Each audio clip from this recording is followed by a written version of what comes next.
Hey there friends, welcome to Kids on the Block, where fun and imagination come alive. We dive into magical world filled with exciting adventures and awesome friends. What position were you in? I was number 2. What position were you? Number 1. He decided to cross the bridge by his house and look for food on the other side. We're going to do half cup of chocolate chips, and the other one, we're going to do half cup of the blueberries. So, grab your imagination hats and get ready to explore with us. Join us every Saturday at 9 a.m. for new friends, amazing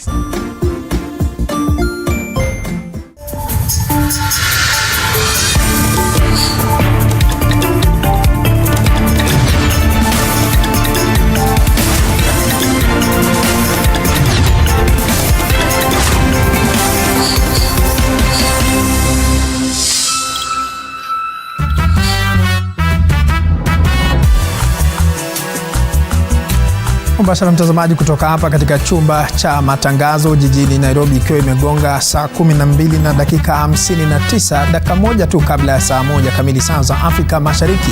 Usiku wa leo tuna mengi ambayo tumekuandalia, ikiwemo taarifa ainati katika kaunti zote 47. Mimi ni mtangazaji wako Paul Kirobi, mfasiri kwa lugha ishara anafahamika kama Kelvin Makori. Kabla sijakupasha mengi zaidi, wacha kwanza kabisa tupate yaliyomo.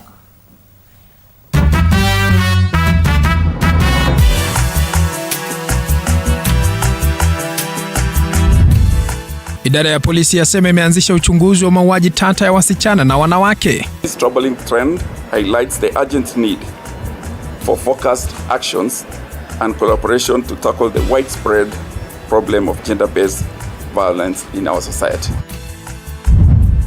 Wanafunzi 23 wafanya mtihani feki wa KPSEA Uasin Gishu. Shule haijakuwa registered na watoto pia hawajakuwa registered kufanya mtihani. Na mwalimu mkuu na wenye shule walikuwa wakipatia watoto mtihani gushi wakisema kuwa ni mtihani ya NEC. Wakurugenzi wawili wa shule ya Silver Bells Academy wakikamatwa. Na Ibrahim aliyetimuliwa Rigathi Gachagua asema yuko na imani na idara ya mahakama. That our judiciary will protect and uphold the Constitution of Kenya and will exercise fairness and give justice to Rigathi Gachagua. Mshukiwa mauaji ya meneja wa Wells Fargo kuzuiliwa kwa siku 21 zaidi. And therefore it is for his own safety that the respondent is held in custody. The state is asking for 30 days to detain the respondent. Huku mshukiwa mwingine akitiwa mbaroni katika kaunti ya Siaya.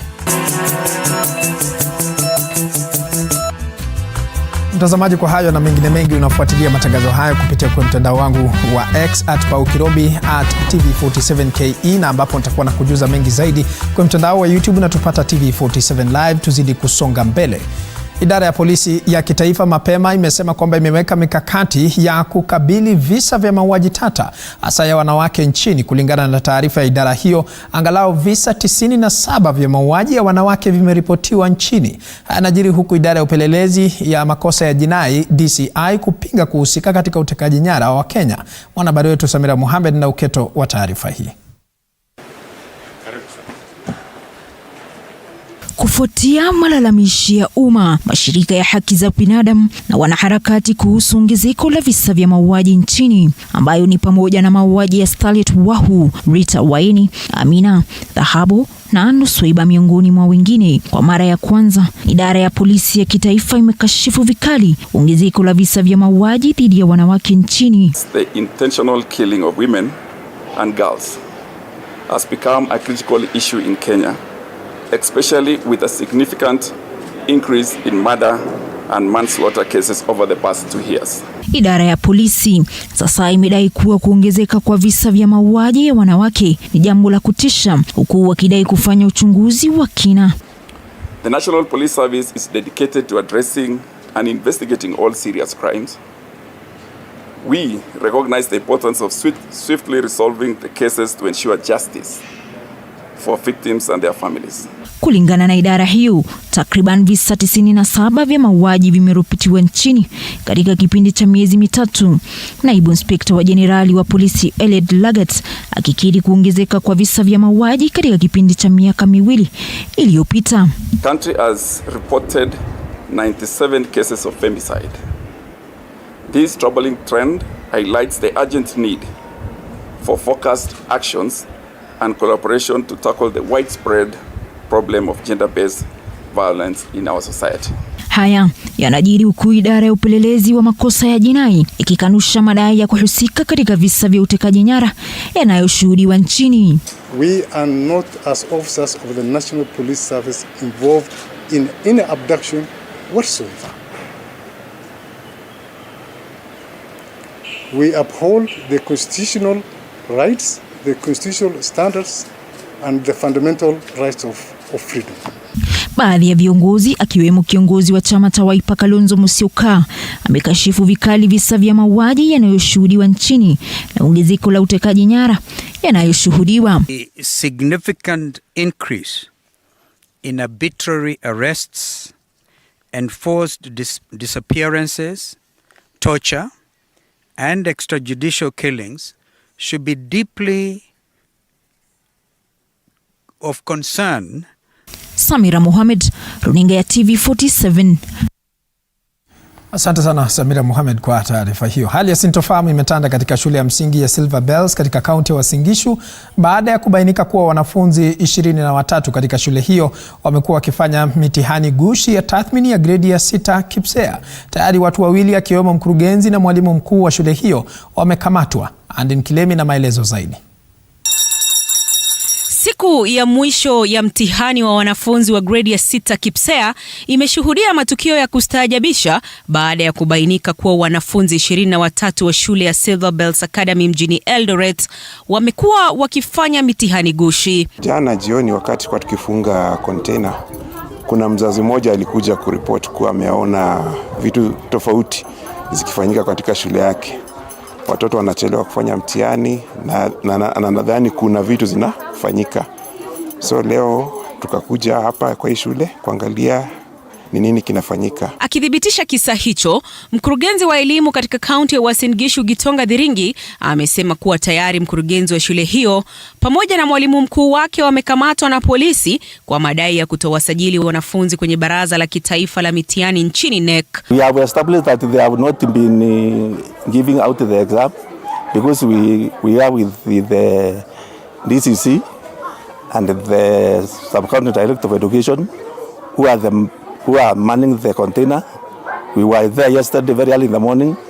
They were not there, so they have their own way of doing the exam. That is why it is not a genuine exam. Kulingana na wazazi wa shule hiyo, wasiwasi uliibuka siku ya kwanza ya mtihani wa KPSEA ambapo watoto wao walifeli kuufanya mtihani huo. It was on Monday after nimetoka kazi nikajua mtoto amerudi jioni.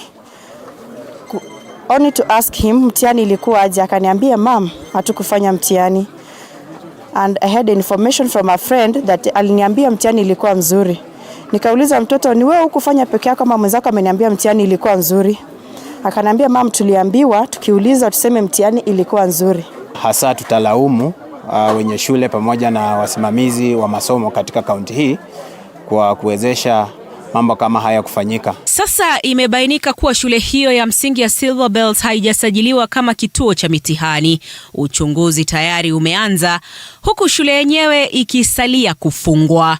Andrin Kilemi, TV47. Asante sana Andin Kilemi kwa taarifa hiyo. Naibu Rais aliyetimuliwa mamlakani Rigathi Gachagua amesema ako na imani na idara ya mahakama ya kuwataka Wakenya kuwa watulivu kabla ya hapo kesho, wakati ambapo mahakama itafanya uamuzi wake iwapo itaruhusu uapisho wa Naibu Rais mteule Profesa Kithure Kindiki. Gachagua aliyezungumza katika hafla ya mazishi katika kaunti ya Kiambu alisema imani yake na mahakama ni kutokana na msimamo wake thabiti wa kufuata katiba. Apollo Kamau na mengi zaidi. Huku akiandamana na walinzi wake 6 katika mazishi ya rafikie Geoffrey Murugami, kaunti ya Kiambu, Naibu Rais aliyetimuliwa Rigathi Gachagua alisifia idara ya mahakama na kusema ako na imani kwamba haki itatendeka katika uamuzi wa hapo kesho ambao utatoa mwangaza iwapo naibu rais mteule Profesa Kithure Kindiki ataapishwa au la. We have faith that our judiciary will protect and uphold the Constitution of Kenya and will exercise fairness and give justice to the Gachagua and his supporters. That is our prayer. Gachagua akiwaomba wakazi wa Mlima Kenya kusalia watulivu licha uamuzi utakaofanywa kesho, huku akiwasifiwa na Mlima kwa kutofanya maandamano licha ya masaibu yake ya kisiasa na kuwasihi waishi kwa amani na Wakenya wengine. Irrespective of what will happen, the outcome of the court process, let our people remain peaceful and build our country. A time will come for us to speak, but I want to ask for peace, more so to my people of the Mount Kenya region. Please remain peaceful. Love one another. Stay well with all other regions and communities. They have not wronged us. They are our friends. Kenya is bigger than all of us. And we don't have another Kenya. We only have one Kenya. Chama cha UDA ambacho Gachagua amekuwa akihudumu kama naibu kiongozi kimesema kinasubiri uamuzi wa hapo kesho. Iwapo uamuzi huo utaruhusu uapisho wa Kindiki, basi baraza kuu la chama litaketi na kumpitisha Kindiki kama naibu kiongozi wa chama. Walikuwa wanasema na huyu Rigathi Gachagua hana wafuasi Mlima Kenya, mbona watu watoki kwa barabara, hawakishi moto, hapigi kelele? Hiyo si tabia yetu. Sisi si watu ya kwenda barabara, sisi si watu ya kuhakisha tairi, sisi si watu ya kupiga kelele. Sisi tukiona tunanyama, iko siku tunafanyanga vile natakika. Kando na kupinga uapisho wa Kindiki kwa madai kuwa hakuwa mwanachama wa UDA, naibu rais vilevile anataka mahakama imuondolee lawama ya kubanduliwa afisini kwa njia isiyo halali, huku akipinga jopo la majaji watatu lililoundwa kusikiliza kesi yake kutokana na uhusiano wa majaji hao na baadhi ya wahusika kwenye kesi. Apul Kamau, TV47. Na mtazamaji, na hayo ya kijiri, jopo la majaji watatu linalojumuisha Eric Ogolla, Freda Mugambi na Anthony Mrima linapaniwa kutoa uamuzi hapo kesho saa 8:30 iwapo litasimamisha au kupisha maagizo ya kusimamisha uteuzi na kuapishwa kwa mrithi wa Gachagua, Kithure Kindiki. Na kama anavyotuarifu mwanahabari wetu Mike Kagwongo, ni kwamba mawakili wa Gachagua hapo jana walitaja kura ya bunge ya Oktoba 18 iliyofuatia Rais William Ruto kumteua Kithure Kindiki kama naibu rais kuwa jambo ambalo halijawahi kutokea na halikufaa. Naibu Rais Rigathi Gachagua alidhihirisha nguvu zake kupitia kwa mawakili wake na ni kwa nini kisheria anafaa kuendelea kuwa afisini licha ya bunge la Seneti kupiga kura ya kumbandua mamlakani wiki mbili zilizopita.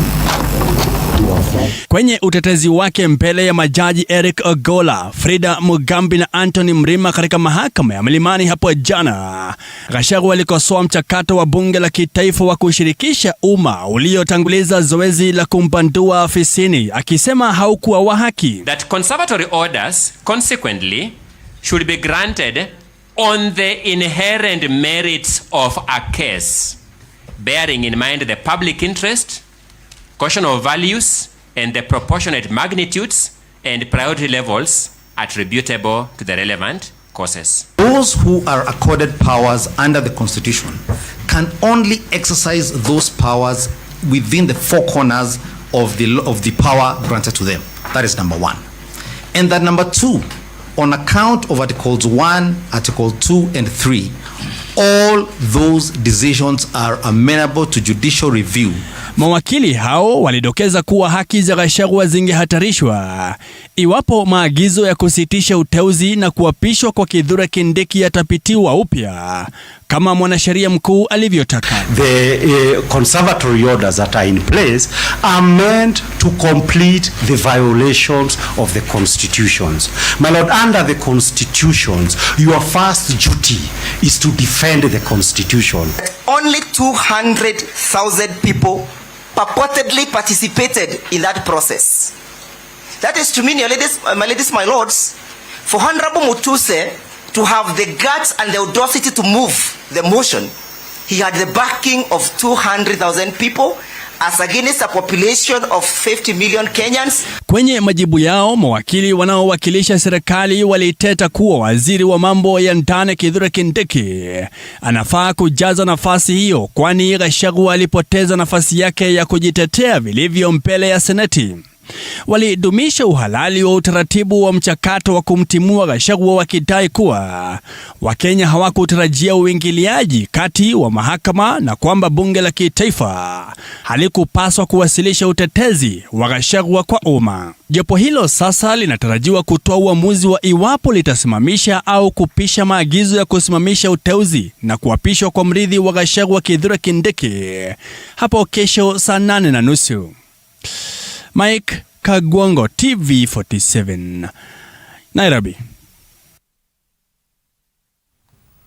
Asante sana Mike Kagwango kwa taarifa hiyo. Wakenya wamehimizwa kukumbatia uchunguzi wa saratani kama hatua ya kukabiliana na saratani nchini kulingana na Jumuiya ya Kenya ya Saratani. Kesho, uchunguzi wa saratani nchini ni mdogo, huku asilimia ya jamii 12 pekee zikishiriki kikamilifu. Wakati huo madaktari wa saratani wana maoni kwamba bima mpya ya afya ya SHA kwa ugonjwa wa saratani ni nzuri tu kwenye karatasi. Wasiwasi unaendelea kuongezeka kuhusu kuanzishwa kwa mamlaka ya afya ya kijamii SHA, huku madaktari wa saratani wakifichua kwamba ahadi za SHA kwa wagonjwa wa saratani zinaonekana kuwa na ufanisi kwenye karatasi tu na kwamba hali si hali katika hospitali. SHA is very good on paper. It looks very good with the expanded coverage. It looks perfect on diagnosis and especially the preventive, but we want things on the ground to reflect what is on the paper. SHA imefanya juhudi za kuboresha huduma na kuweka kiwango cha juu cha manufaa ya huduma ya saratani kuwa shilingi 1,400 kwa kila mgonjwa. Hata hivyo, utekelezaji wa SHA unaibua wasiwasi. We do recognize the challenge in terms of rolling out and in terms of the limits that we have. But the confidence that we bring to the public is it is a starter benefits package that seeks to be revised with availability of funding. Wagonjwa wa saratani wanakabiliwa na ucheleweshaji wa kupokea matibabu kwa sababu ya mchakato wa polepole wa kupata idhini ya mapema ya matibabu yao chini ya SHA, huku hospitali zikiripoti kutowajibika kwa serikali kulipa deni za hospitali. So I visited two hospitals. One hospital, I found out that they have asked patients to wait until SHA approves your request before you're treated. And the systems that are being used to run SHA are dropping every hour. Kulingana na jumuiya ya Kesho, saratani inasalia kuwa sababu ya kwanza zaidi ya vifo nchini, lakini uchunguzi wa saratani kwa jamii bado ni mdogo, huku asilimia 12 tu zikiripotiwa kushiriki kikamilifu. Uptake of screening services and the uptake of the community outreach in Kenya, the uptake of screening services is still low. We are looking at about only 12% of the communities in Kenya are able to access the early screening programs. Ili kuongeza ushiriki wa umma, Kesho inazindua kampeni ya uchunguzi jijini Kisumu mwezi Novemba inayolenga vijana wenye umri wa kati ya miaka 9 hadi 14 na wanaume wenye umri wa miaka 45 na zaidi. Mpango huu utaangazia haja ya uchunguzi wa saratani ya kizazi, kwani saratani ya kizazi inasalia kuwa chanzo kikuu cha vifo vinavyohusiana na saratani miongoni mwa wanawake nchini licha ya uwezo wa kuzuilika. Ann Odida, TV47. Naam, asante sana Ann Odida. Kwingineko ni kwamba mshukiwa wa mauaji ya kinyama ya meneja wa Wells Fargo Willis Ayeko hii leo amefikishwa mahakamani kujibu mashtaka ya mauaji, huku washukiwa wengine wawili wakinaswa katika kaunti ya Siaya katika makabiliano na makachero na kusababisha kupatikana kwa bastola ya mwenda zake Ayeko iliyochukuliwa wakati wa mkasa. Mwanahabari wetu Lena Kusengre anatujuza mengi zaidi.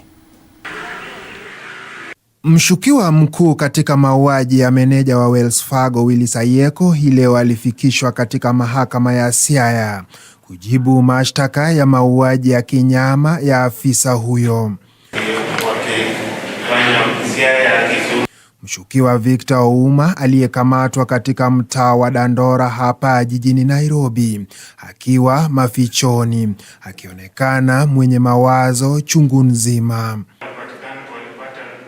Koti sasa imewapa makachero siku 21 zaidi kuendelea kumzuilia mshukiwa huyo na vilevile kumfanyia uchunguzi wa kiakili kabla ya kusomewa mashtaka ya mauaji. Court orders the following: that the respondent shall be held at Railways Police Station Kisumu for a period of 21 days from the date hereof for the police to conduct and conclude their investigation. Hayo yanajiri huku makachero wakinasa mshukiwa mwingine katika kaunti ya Siaya akiwa na bastola ya marehemu. Hii leo asubuhi makachero walikabiliana vikali na washukiwa eneo la Siaya wakati waliamuriwa kusimama na kukaidi amri. Kulingana na makachero wa DCI, mwanaume mmoja alitoroka akiwa na majeraha mabaya ya risasi huku mpenziwe akikamatwa na bastola inayoaminika kuwa ya marehemu Ayeko. Hapo jana upasuaji wa mwili wa marehemu ulifanyika katika makafani ya Lee na mwanapatholojia mkuu wa serikali Johansen Oduor, huku uchunguzi ukionyesha Ayeko IEBC inayojumuisha wanachama 9 ili kukamilisha mchakato mzima wa kuundwa kwa tume ya IEBC. Kadhalika vijana hao wamelaumu pakubwa spika wa bunge la kitaifa Moses Wetangula kwa kile wanasema kutowasilisha orodha ya majina ya wanachama wa kamati hiyo ya uteuzi kwake Rais William Ruto, wakimtaka kukoma kuhujumu haki za Wakenya. In the last 24 hours is a statement by my friend Weta saying that they want, first of all, to dispense with the Gachagua hearings before he can forward the names of the 9 nominees to President Ruto to Gazette. Because he said, if he sent out, as we acted, expeditiously, as my colleague has mentioned, then he said time would have started running. It is obvious. They want to prolong this whole thing about establishing a new IEBC. We say it plainly so that even our diplomatic colleagues, heads of missions accredited to Kenya, please take note. I heard the American ambassador to Kenya, Meg Whitman, express concern. In fact, I think she even visited the IEBC. It is clear Mr. Ruto does not want an IEBC. I think he should tell us why he doesn't want a new IEBC. On the on the IEBC selection panel, would like Kenyans to know that a week ago, the High Court directed the opposition parties to conduct elections in accordance with the IEBC Amendment Act 2024 and to have a nominee in place within 48 hours of this judgment, and in any event, not later than 3 p.m. on the October 24th. That was the deadline we were given, and as parliamentary parties, we did meet to address this issue under the leadership of His Excellency Dr. Stephen Kalonzo Musyoka. Na huku Kenya ikijiandaa kujiunga na dunia katika kuadhimisha siku ya ukimwi mwaka huu, washikadau wanalenga kuhamasisha jamii kuhusu afya na ustawi wa wanaume na wavulana. Baraza la Kitaifa la Magonjwa yanayoambukizwa na Sugu NSDCC limesema kuwa wanaume, wavulana na watoto bado wangali wameachwa nyuma katika vita dhidi ya ukimwi. Sheila Chalangat na mengi zaidi. Huku ulimwengu unapojiandaa kuadhimisha siku ya ukimwi duniani tarehe 1 Disemba, Kenya imetenga siku hiyo ya maadhimisho kuweka kipaumbele ustawi wa wanaume na wavulana. NSDC ikitaja kuwa wanaume wamewachwa nyuma katika juhudi za kukomesha tishio la ukimwi. In some of the studies we have seen that infection from one man can go to up to 7 women, and that is why we are saying to end AIDS in Kenya. It means that we find the men who are HIV positive, put them on treatment, and ensure they are viral suppressed so that the infection can stop there. Let's find ways to program for men. If we have to go out of our way to ensure that we take the services to them, let's not leave them behind. Aidha, hatari ya maambukizi mapya miongoni mwa watoto inazidi kujitokeza kutokana na ongezeko la matumizi ya dawa za kulevya shuleni. We are seeing that across the country, every county, the problem of drug and also injecting drug practice is becoming a challenge for all of us. Licha ya changamoto hii, Kenya imepiga hatua katika kupunguza maambukizi mapya ya ukimwi katika miaka 10 iliyopita. And the number of people living with HIV who are on antiretroviral therapy have doubled. So most people are actually on treatment. Haya yalitajwa katika uzinduzi wa mashindano ya half marathon Nairobi wakati wa maandalizi ya siku ya maadhimisho ya siku ya ukimwi duniani. Today's marathon goes beyond this. It's a call to action in a battle we cannot afford to lose. But also going back to the basis of masculinity and how we can enhance positive masculinity, including that of health-seeking behavior. Mbio hizi zitafanyika tarehe 1 Disemba katika uwanja wa Nyayo jijini Nairobi. Sheila Chelangat, runinga ya TV47.